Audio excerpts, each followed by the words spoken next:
world moves fast. Your workday? Even faster. Pitching products, drafting reports, analyzing data. Microsoft 365 Copilot is your AI assistant for work. Built into Word, Excel, PowerPoint, and other Microsoft 365 apps you use. Helping you quickly write, analyze, create, and summarize. So you can cut through clutter and clear a path to your best work. Learn more at Microsoft.com/M365 Copilot.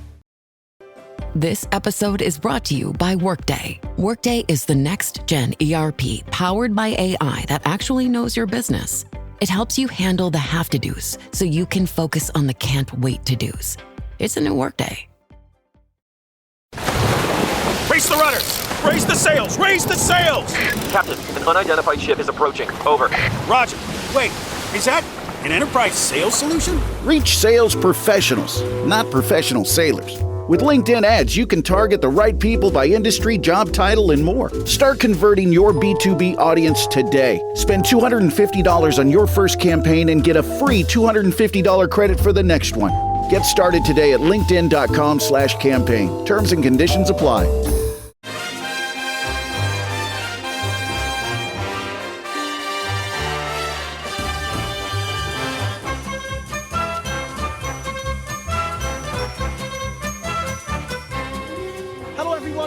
To Howie the Podcast, it's Gav, and you join us for today's match day preview as Sunderland take on Liverpool at the Stadium of Light. 8:15 kick-off, Wednesday night under the lights. What could possibly go wrong? We're about to find out what we think all about this lovely spectacle between two evenly matched teams in the Premier League, because if we do win this one, we go level on points with last season's champions. First up, and he's shaking his head because he can't believe that we're even saying that, it's Andrew Smithson. Hello, mate. Hello, mate. Yeah, nothing can go wrong. It's important that I start with that. But yeah, we are going into a game against the reigning Premier League champions, and there's barely a gap between the two teams. I still can't get my head around it. Mad, isn't it? I'll never get my head around it. Also with us today is Ant Watson. Hello, mate. Hello. I'm very excited about tonight's game. Should be a good one. Under the lights against a very good side. Again, what could possibly go wrong? We're good. Correct tense. And there's a brownie point for you. You said tonight. Because I think it that's is the tonight. first time. Yeah, that's why I brought it up. Liverpool. Strange one, Andrew. Liverpool, aren't it? Because as buzzing as I am to be able to say Sunderland could go level on points with Liverpool after 26 games, it's probably more of an indictment of their season than anything. I think they've had a real drop off. I mean, what are the 17 points behind Arsenal after 25 games? They're obviously nowhere near the title picture, but this is a big game for them. I think this is a really big game for them, because if we catch them up, I mean, they're currently level on points with Brentford. Obviously, Brentford will be playing at some point during midweek. I don't know if it's tonight or what, but they're right in amongst it with a bunch of teams, really. Us, Newcastle, Fulham on far off, Bournemouth, Everton are a point ahead of them. I mean, that's a biggie. I say they're a point ahead than they're playing as we record this. But you get me drift here, that Liverpool are not really doing what they possibly were expected to do this season. Whereas we completely over-exceeded expectations. We go into this one unbeaten at home with all the belief in the world. I mean, we've got no pressure on us going into this one, but it feels to me like they've got all the pressure on them. They do. It would be a game that certainly at the start of the season they would have earmarked as a winnable fixture for them. And even now, I think Liverpool fans could possibly accept a defeat like the one at the weekend to Man City, but there'll be no such pass against Sunderland. They'll still be expected to do well. It does, though, I'm still optimistic, but I would say I'm a bit more cautiously optimistic than usual because, talking to people, there is a bit of a sense of, hey, Sunderland will win this, you know. I don't want to forget that Liverpool do still have some proper top world-class quality in their side. So we don't need to be scared of them. We can be confident that we'll do well, but I hope people don't rock up this evening thinking it's going to be a a gimme for Sunderland. Which, even as I say that when has Liverpool ever been a gimme for Sunderland? I know. I get what you're saying, though. I think it would be very easy to get carried away and overconfident with this one, Ant. Is that fair to say? Yeah, I think so. I think we've just got to be, as what Andrew said, cautiously optimistic. We've got to remember we've got a really good home record, still unbeaten. But we're coming against a side who do need to win, and that's it. Kind of opens up a few kind of doors, isn't it, for them? As I said before, they've got some absolute quality footballers. That Works, who's really coming into form, isn't he? Ekatiki gets goals, doesn't he? Salah, I know he hasn't been on top form this season, but he's still a wonderful footballer, one of the world's greatest.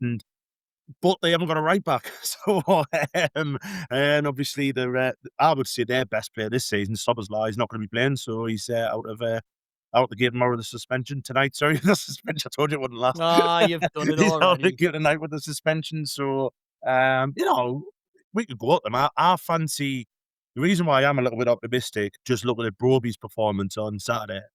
I proper fancy him up against Van Dijk.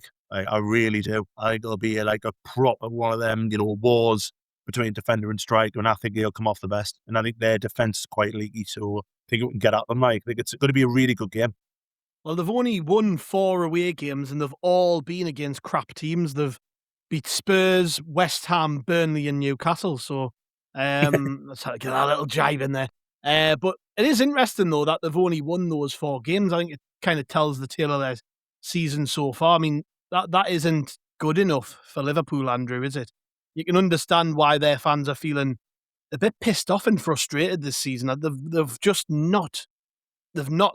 I mean, it would be unreasonable to expect them to be able to just go back to back and win leagues. I mean, there will have been a lot of fans thinking, well, we can do that. But Man City kind of broke the mold when they did it 4 times on the bounce. It's not like as usual as you might think it is for a team just to keep winning league titles, but they're not even competing for a league title. And we're getting into that portion of the season now where your form really has to improve. Like, this is about the time now where you start looking seriously at the league table and thinking, right, where might we actually end up? I mean, I'm doing it with Sunderland. I'm looking at it now and going, we've got 13 games left. We're on 36 points. Might go down to 8th for a Conference League spot. If Sunderland can really up the ante and go on a good run of winning games, we could well be in contention to finish in Europe. And it's a reasonable point in the season to kind of measure where you're at. I mean, it would be catastrophic for Liverpool not to qualify for Europe after winning the league. So that's why I keep saying this is a big game for them. But I think there's a lot of pressure. Particularly, you talked about that Man City game before. I mean, I don't know if you've watched that, but Manchester City kind of clawed it back, didn't they? They were getting beat 1-0. It was a fantastic goal from Szoboszlai. And Liverpool just kind of folded like a deck of cards. And fair enough, it was Man City. Man City have got a fantastic team and are capable of beating anybody. And I know there was a record, wasn't it, that they've not won at Anfield for a long time, I don't think. So they've broken that record. But like I say, Andrew, big pressure on them coming into this one. And you've got to hope that coming up, not only under big pressure, but they're coming up against the league's last unbeaten home side. You can't imagine in his heart of hearts Arne Slot's looking forward to coming to Sunderland. Oh, no, this is a really difficult fixture from a Liverpool point of view, particularly because we have this really handy knack of responding well to defeat. We lost to Arsenal, but I don't think many Sunderland fans came away devastated by our performance. So, yeah, they're not coming up against a team who are feeling sorry for themselves. They're coming up against a team who are fantastic at home. You've got to imagine the crowd's going to be bouncing. You both use that phrase about it being under the lights. But I really do think that will create a bit of energy. I think there will be a buzz around the place. And it's peculiar because I take your point, Gav. It's not the case now that teams can be expected to win 2 or 3 titles on the bounce. But Liverpool did spend a lot of money over the summer. So there were expectations on them to have if not necessarily as good a season as last year, but still be extremely strong. And Yeah. they just don't have that sense around them. There's not that invisibility. Dear me, they might win a few more games. Yeah, they might win a few games if the players are invisible.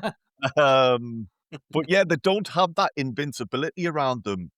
Whilst I've said we need to be cautious and not get too far ahead of ourselves, I don't think anybody's particularly nervous. No. Whereas Sunderland are doing things completely the other way. You're talking about it would be a disaster for Liverpool to not qualify for Europe. But for Sunderland, it would be a brilliant bonus and a brilliant reward for a season where we've maybe performed above expectations. So the clubs are going into this game with completely different mindsets. Perhaps we're looking above, whereas Liverpool are panicking about who's chasing and who's coming up behind them. So, yeah, we're very good at handling pressure at home, handling atmosphere. But we've seen a few teams come up here, even the best teams. They've come to Sunderland and they've wilted almost. So, hey, if we are going to beat Liverpool, now's as good a time as any for it to happen. Well, step away from your keyboards, gentlemen. I've got a quick pop quiz for you, but I don't want any cheating. So sit back, no Googling. Last time we beat Liverpool at home, does anybody remember when that was? Andrew's nodding. I think I can remember the game, but I honestly couldn't tell you. Give us the season if you can try and have a good guess, a good stab at it. I think it was, you know it. Well, it was the year after the beach ball game, wasn't it? Where Bentner. Yes. Bentner, I think it hit off the post and Bentner's just tapped it in. So that must have been Steve Bruce's, the Steve Bruce, Martin O'Neill season. So go on then, what year are you saying? Was that 2011, 2012 maybe? Correct. And who was the manager on the day for Sunderland? It must have been O'Neill by that point, was it? Martin O'Neill. Liverpool manager, and any guesses? Liverpool manager. Oh, Christ. That's harsh. That's harsh. When was it? 2012? Yes, it was March 2012. I have no clue. Any guesses? That's tough, that. Any guesses or not? Gives a clue. Scottish. Was it Dalglish? Yeah, Kenny Dalglish was the Liverpool manager. Right, the Sunderland 11 that day, and again, no Googling. In goal, who was in goal for Sunderland that day? Big season for this player, if I remember rightly. Mignolet. Simon Mignolet, yeah. Fullbacks, 2 fullbacks that day. Maybe Bardsley. Yeah, Phil Bardsley. And probably someone who only played about a handful of times for us. Wainbridge. Correct, Wainbridge. Was it Wainbridge? Right. Yeah, wow. yeah. 2 centre halves, a Sunderland stalwart, and somebody we've had. And the other is somebody we've had on the pod actually. 2 centre halves. Danny Collins. No, not Danny Collins. Because you've said you've had him on the pod, Michael Turner. Yes, Michael Turner was one of them. Other centre half that day. I said he was a Sunderland stalwart. John O'Shea. All the way to League One, John O'Shea, and then disappeared. Going to stalwart. Left wing that day, and he is a very left winger. He's political thoughts are left winger. Well, that's my clue. Oh, okay. For Sunderland. Yes, for Sunderland. I can't think of many politically driven. No. Well, I'm not sure. Is it James McLean? James McLean, yes, was playing left wing that day. Is he left wing? Is he? Very left wing, of course. Is he? I don't. Yes. Yes. Move on before I go and say something. To be fair, just mentioning the name James McLean will start a lot of trouble. So we'll just leave it at that. We'll leave it at that. On the right that day, was a man who came in on a free transfer, I think the season before. Possibly that season, actually. Beautiful, takes lovely free kicks. Larson. Seb Larson, yeah. Yeah, Sebastian Larson.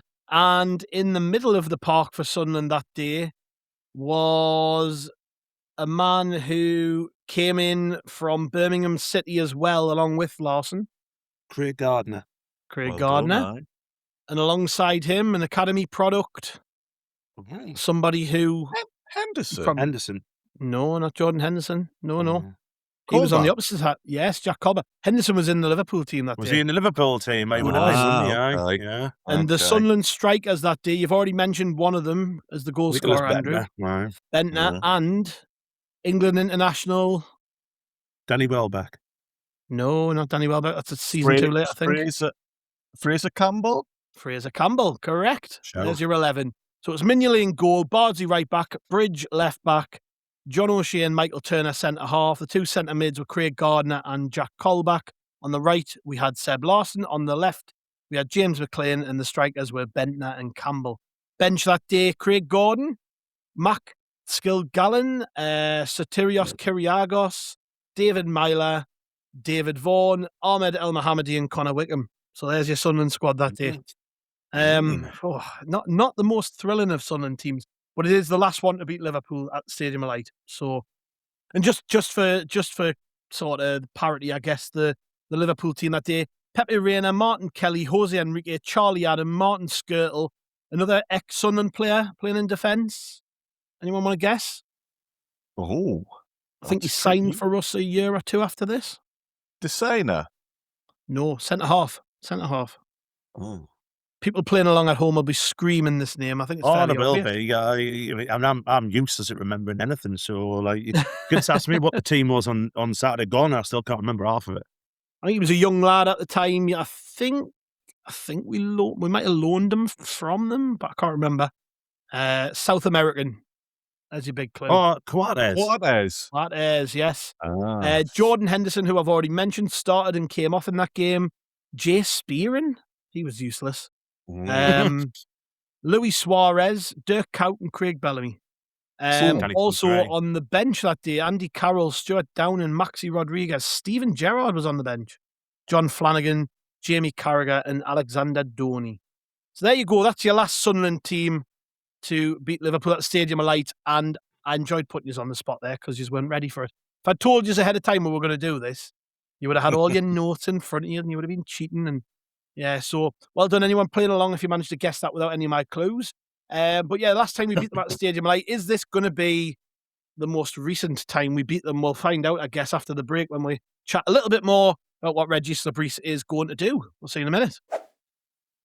Every sip of Coca-Cola brings you closer to the excitement of the FIFA World Cup 26.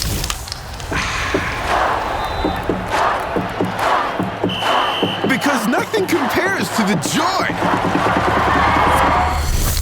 So grab a Coke and drink in the FIFA World Cup 26. No purchase necessary. 13 plus in 50 U.S. states and D.C. with a web-enabled device. Ends March 1st with 8 entry periods. Rules at cokeurl.com/soccerrules.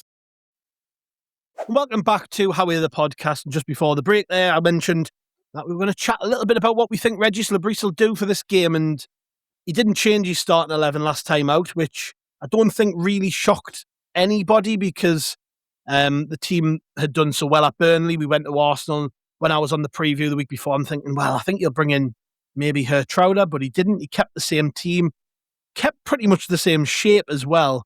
And all the chatter this week, Ant, has been around, the fact that whilst we got beat 3-0, scoreline probably doesn't tell the full story, and actually Sunderland played pretty well. I mean, Martin on the Sunday supplement this week even went as far as to say he thought that's probably the best Sunderland have played away from home this season, which might have, surprised a few people. But when you actually think about the performance and who it was against, and the fact we were in the game for large spells, we did play very well. But the big question coming into this game is going to be, well, does he change anyone? Because he brought 4 players off the bench at the Emirates. He brought on Hertrauder.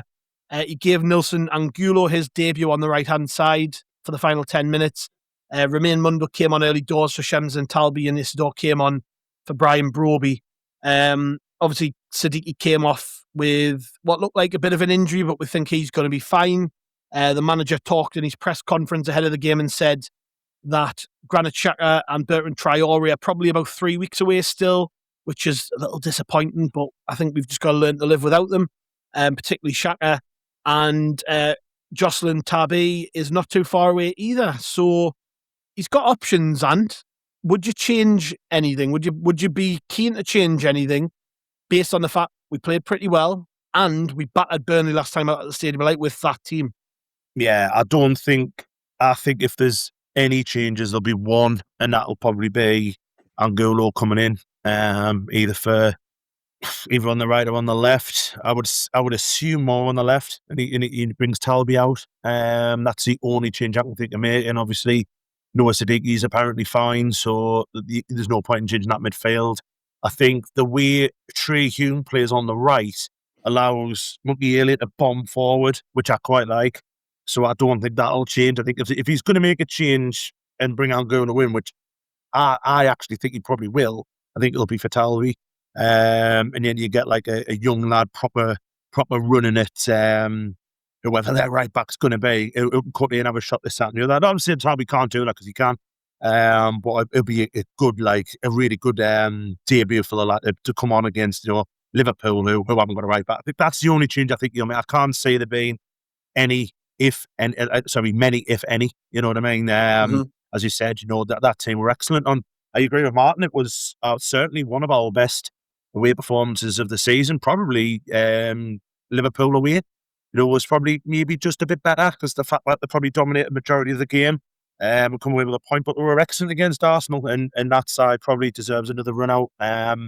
So yeah, I think it certainly won't be wholesale, and I think it'll just be maybe the one. And that's what I would do. I think what that would do will get the fans off the feet from the get go. See a new player, get to see him, see what he's like. He's meant to be very exciting. Looked all right when he came on actually against Arsenal. And I think that'll just get us up for the game just a little bit more. So that might be the one change I would make. Yeah, I'm inclined to agree with Andrew. I was thinking about this earlier today, and I was thinking, possibly because Chris likes to say this, but Reggie likes to spring a surprise, doesn't he? He likes to have a trick up his sleeve.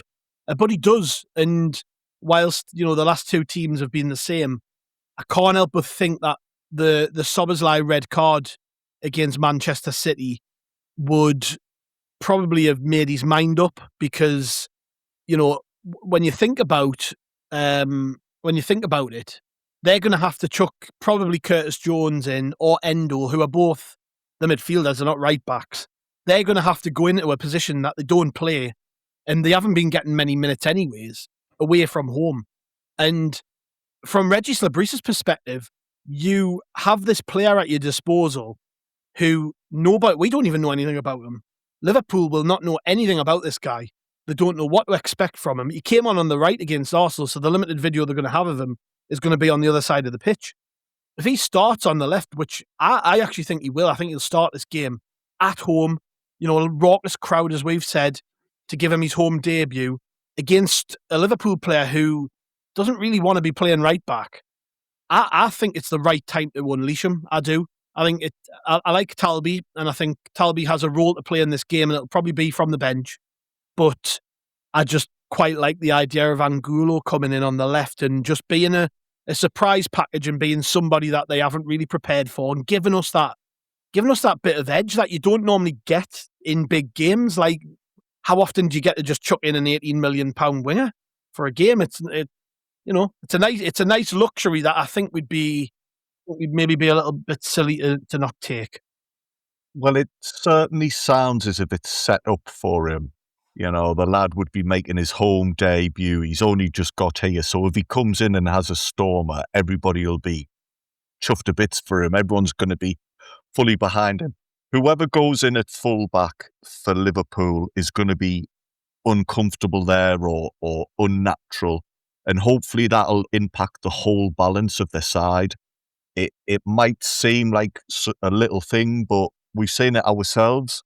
Hume's gone in at left back, and he's a really good, he's really capable replacement there. but just in a game of fine margins, somebody not being in their natural position could tip the balance our way.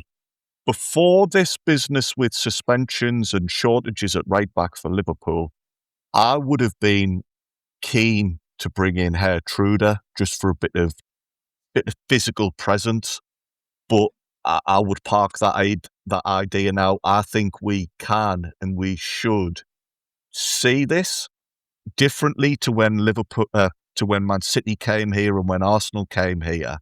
I think we should see this as a game where we try and go on the front foot, and a bit of pace on the wings will hopefully stretch them. I take the point that Martin's made there at the weekend about how the performance away at Arsenal was one of our best performances on the road, but that's a completely different game plan for us most times. When we're at home this season, it's not been shutting up shop and like a couple of strict lines that you've got to break through. I think, let's push them. If Hume is to play, let's try and open up space for Mukiele to run into, because I think the last 2 home games he's created goals. So, let's Liverpool are going to be anxious, so let's try and capitalise on that. Yeah, I agree with that. Are you in the same line of thinking and play on the front foot? I know Reggie said it in his press conference. He was asked, how you're going to approach this game, and he said we would go on the front foot. I think that's the best way to do it, particularly at home. Like, I just think we're in such a fortunate position. Like, Liverpool in a month or so could have turned a corner. They could be, growing in confidence, maybe getting a player or two back in the fold that they haven't got available at the minute, and might be a different proposition. But right now, they're just, something's not quite right with Liverpool. They feel like a bit of a wounded animal, don't they?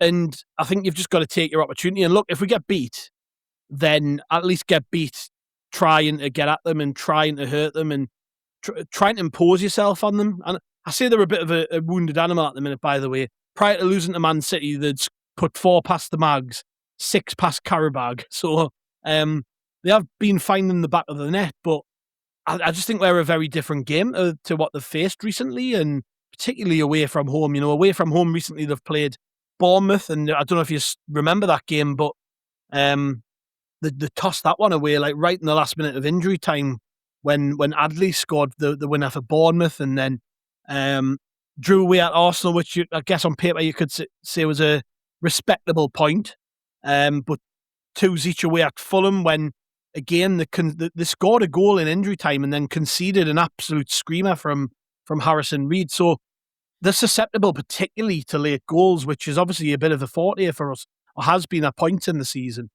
So, are you thinking Sunderland should go on the front foot, take the game to Liverpool, or like be a little bit more reserved, hold off, and then wait till later in the game to strike? No, I'd rather see us just go straight at them. Like what we did that against Arsenal, didn't we, at home? We went at them, gave them an awful fright. And I think we're better when we do that. I'd like to see us do that a little bit more away from home, but obviously that's a story for another time, isn't it? But I would love to see us just have a go at teams, because I think we've got the place to do it, especially now where you got Diarra in making them runs off Broby and stuff. So I'd like to see us proper go at them. If we get the first goal tomorrow, right? Let's see it. First 10, 15 minutes tomorrow. They've immediately got. Sorry, tonight. I know I'm terrible. And they've immediately got to go. It's because Andrew's popping in. Andrew's gal putting in goal updates in our little chat. So it's getting his big stuff. But if we score, say, the first 15 minutes or so, and it gets them having to come at us then, and then we're very good at counter-attacking, aren't we? So, I want to see us really give them a fright. I think we can. I really do. I'm very confident about the game tonight, to be honest. I think it's going to be one of them ones. But yeah, definitely. Why not? Let's have a go. That's a interesting point you make there, and about if we can get an early lead, that'll be a massive step forward for us. It was a bit of a shock to see us score twice in the first half against Burnley. But I know Burnley aren't on anywhere near Liverpool's level, but it shows we can do it. And something along those lines again would be, if we could do that again, would be absolutely brilliant. Again, as I'm saying that, I'm now saying, oh, Sunderland should really try and get a couple of early goals and go 2-0 up against Liverpool. I need to check myself. I keep forgetting. We're not. One of these days we'll wake up, Andrew, won't we? Yeah. Yes, so let's turn our attention to the result and what we think will happen then. So we're all saying Sunderland play on the front foot. We're capable of hurting Liverpool. We're capable of getting an early goal, maybe. What we're saying now, how do you actually see the game playing out? Are we going to preserve that unbeaten record? I think so. I do. I don't think we'll lose. I'd love for us to win, but like I say, on the other hand, I think the draw is still a really, really good result. But I just think, you've mentioned it before. I think we're playing these at the right time.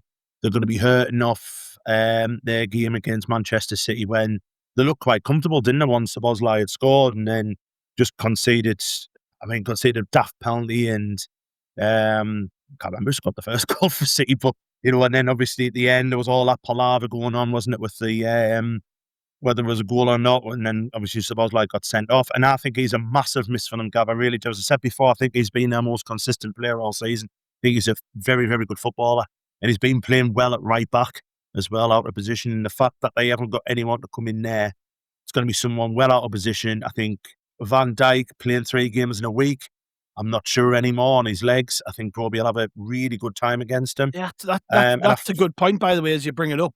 Broby against Van Dijk, I hadn't thought about that, because you look at the way that he chucked, particularly Saliba, about last weekend, and you think, that's it. Van Dijk's still world class, but is he going to be able to cope with that physicality?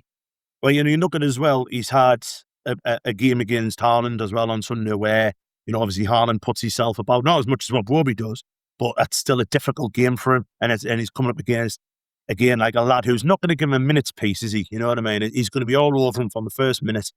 And like I said, just with that, I think the time's right for us to play them. I think we're going to want to bounce back after Arsenal. I think at home we're very good, and I think our midfield are going to have the legs on their midfield. So I think it's one for us. I've got to be honest. I am quite confident. How I'm saying that we're playing the league champions, and I still think about, like I said, who we were playing this time last year. It's like. So we're talking ourselves into a win there, then. I think we'll win, yeah. Yeah. What about you, Andrew? I'm going along similar lines. I think we will win. A draw's not a bad result for us. That's still good going. We could be happy with a draw. But yeah, I can see us winning it. This business about Broby up against Van Dijk, we're seeing this week in, week out. Premier League defenders are not used to that style of forward anymore. So whether Van Dijk is at his best or not, it's still going to be a very difficult game for him, because they're not used to handling that type of physical player anymore. We are starting to work out Broby's game. He's getting sharper all the time. Players are getting in around him to support him and feed off his flicks and knockdowns and that. So I think that will be a big part of the game and get us up the pitch. I fancy a win, and I think we'll go back to our potency at set pieces. I quite like the idea of Dan Ballard getting a big header in the box and absolutely smashing the ball in. Nice. Gav, can I just quickly make another point as well, just about them and about who could be important for us? Ronaldo on the left, because we mentioned the fact that they've not got a right back. Salah does not defend, does he? He doesn't get back as much. He likes to stay in and be that. Ronaldo and whoever is on the left, whether it's Angulo or whether it's Talby or whatever, we could end up in a good spot where we're doubling up on their right back. So I think, like I said before, I think we've got the tools to really give them a shock. So that's why I'm a bit confident. I think there's just so many of our players. I'm thinking on a good day they're gonna, or on a good night they're gonna really, really give them a fright. Like, and that's why I'm confident anyway. But I'm just quite confident about it. Well, the other thing with Angulo, which I I mean, I know we've not seen it yet in the Sunderland shirt because he hasn't really played for us, but he was ranked very, very highly when it came to defensive contributions at Anderlecht. And you're talking about, Salah. I know he's not at his best anymore. I know he's had a poor season by his own standards. But still, if you've got a winger who's going to help out Ronaldo, deal with him, then it's going to help us a great deal in the way that we approach the game. And I just think that right hand, I mean, it's such a glaring weakness. And the thing is, is Liverpool can't do anything about it because they're going to start with Salah. I mean, who else plays out there for them? I can't really think. Wirtz can go out there, can't he? I think. Yeah. But Wirtz is playing you mentioned before about Wirtz coming into his own a little bit. He has played a lot better recently. I can't really think who else plays on the right. It's going to be Salah, isn't it? You would have thought. Yeah, they're not going to the drop only more other thing Salah. they could do really was to put Wirtz there and bring in Chiesa, maybe? Possibly. Chiesa normally comes off the bench, doesn't he? Well, that's it. That's it. It's kind of the point I'm making. Gakpo can possibly come in on the left and they could put Wirtz to the right. But I don't think they'll do that. No, I think. No. I think that's kind of the point I'm making. I don't see Salah not playing. So well, he can't not play him anymore now, can he? Because he'll go and crying off to some Belgian newspaper, won't he? So, well, I think he has to play him. Yeah, well, that's it. So I'm kind of looking at it and thinking, well, they're backed into a corner. They're going to start Salah because they're going to lose too much down that right if Szoboszlai and him are gone. Szoboszlai's banned. Salah's probably going to start. Who comes in at right back is anyone's guess. But looking at the bench from the other day, they had Curtis Jones and Wataru Endo on there. They're the two obvious ones you would think have got half a chance of maybe coming in. But neither are specialists. And I just think our left-hand side is such an important factor in this game. I think if we can... I mean, you're talking about that relationship with Ronaldo and the winger, but it's also Lafay and Siddiqui too. Exactly. Those triangles just building up down that side of the pitch, getting balls across the box into Brobby's feet. I mean, we're talking about Van Dijk, but I think the weak link in that back four is Konate, other than the fact they haven't got a right back, is Konate. He hasn't had the same kind of season this year, and you back Brobby against anybody when it comes to physicality. Like, it doesn't matter who they are, and they've got to be really up for it to be able to get the better of him in that regard. So, I do. I'm pretty confident. I'm thinking we'll start quickly. I don't think you're going to see Sunderland putting 11 men behind the ball. I don't think it's going to be that kind of game. I talk about Liverpool being a wounded animal. They're probably going to be quite happy for us to do that in terms of their strength is in breaking against you. I mean, we talked about Salah before, obviously really good on the counter-attack, but Ekitike looks scary when he's got the ball at his feet. And we're going to have to really be on our guard with him and his pacing behind his ability to run off defenders. But yeah, I think if we're going to have any success, it's going to have to come early in the game, set the tone, get stuck into them.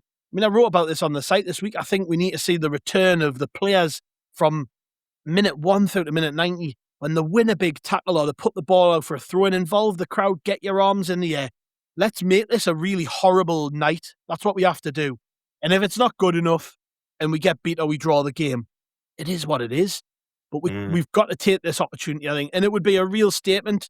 You know, we've had a few of these wins, particularly at home this season, where we've set a bit of a bar and then all of a sudden the press are talking about us, the TV pundits are talking about us. Everybody's talking about the possibilities for Sunderland. And I've got a feeling that this game is that kind of game.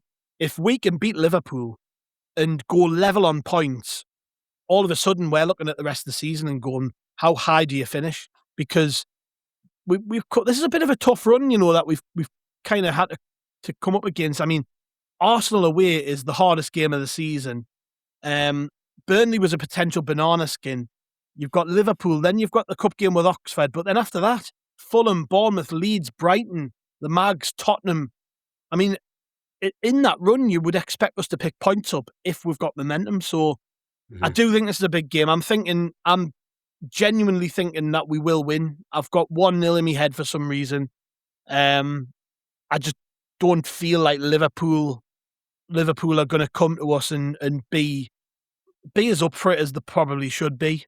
They might surprise us. Look, they had a champions mentality. Whether it's still there is up for debate. But yeah, let's give. I keep saying this. Let's give them some hell. Just get into them. Get stuck into them. Start quick. Give Angulo his proper debut. Let's just do what we did maybe in the start of the second half at Arsenal, where we come out quick and we actually got the ball into Brobby. I think we went a little bit more direct as the second half grew, and that really caused them problems. And I think Saliba and Gabriel are probably the best two centre-halves in the league as a pair. So if you can give them problems, you can give anyone problems. So that's my big prediction. But whether we're right or not, lads, we will find out come full time when we have a reaction pod. And that won't be me or won't be any of us. Actually, we're all three of us will be at the game. So it's too late to do a pubcast. So the lads will be back on the airwaves with one of those straight after the game. And that'll be dropping not too long after full time. So if you're a night owl or you're an exile. What a stupid kickoff time, though, Gav. What a stupid kickoff time. 8:15. Well, it's a new norm, isn't it? We'll not be home till 11. No, it's a new norm, but it is what it is. We have to just accept that it's part and parcel being the Prem, innit? Any final thoughts, lads? Any words of inspiration for the players? Anything you want to say before we sign off for the day? Words? Go on, Andrew. Sorry. Sorry, Ant. Sorry, mate. I was just going to say, thank you. I was just going to say, words of inspiration. We've already beaten Anfield, and we're probably the better side in that game. Could have won that game, and I don't think anybody would have complained. So we know we can do it against Liverpool. And just, I don't know if this is words of inspiration or what. I keep saying it's mad how we're talking about Liverpool coming here as reigning champions and we've got a decent chance of beating them. It's also mad that nobody seems to be talking about Xhaka being injured. Here we are without one of the best players in the world, probably one of Sunderland's best ever signings, and we're still confident of winning games. Just what a position this squad has got us to. Just what a great season this has been. And hey, we might lose to Liverpool. That doesn't change anything for me. We're heading in the right direction, boys. Definitely. That's it. For me as well, Gav, just obviously first home game without George. I know there's a little bit going on. The Liverpool got done, so going to be there and all that. And for me, it's just one of them nights where I think a bit of magic's going to happen. And to quote a famous song, 10 men wearing red, 1 man wearing green. Brian Brobby's going to score a goal for them, for George, for me. Brilliant. Superb. Yeah, and yeah, you're right to mention that. And anybody who would like to sign George's book of condolence, they just head to the Foundation of Light, the Beacon of Light, from 4:00, and you will be able to leave a few words for George's family and friends. Obviously, George Forster, who sadly passed away last week. Also, I believe in the 26th minute there will be an applause for George, and at half-time, the club are going to play his favourite song as well, which, if you haven't heard, go back and listen to... Which pod was it, Ant? Which pod did we... It was the Arsenal... that was the questions pod, wasn't it, last week? Yeah, so we did the Q&A pod last week. Scroll right to the end and you will hear George himself singing that song to me and Ant a good few years ago. But listen out for that at half-time. Make sure in the 26th minute you go crazy for George, and let's hope the lads do it for him too, because it's the first time that the Stadium of Light probably hasn't seen George inside of it, which is a sobering thought, isn't it? So well, thank you very much, lads. Thanks to the listeners. And like I say, we'll be back with a reaction pod, and we'll be back in the morning as well with a full review of the game, hopefully talking about a famous and memorable night for Sunderland against Liverpool. Take care.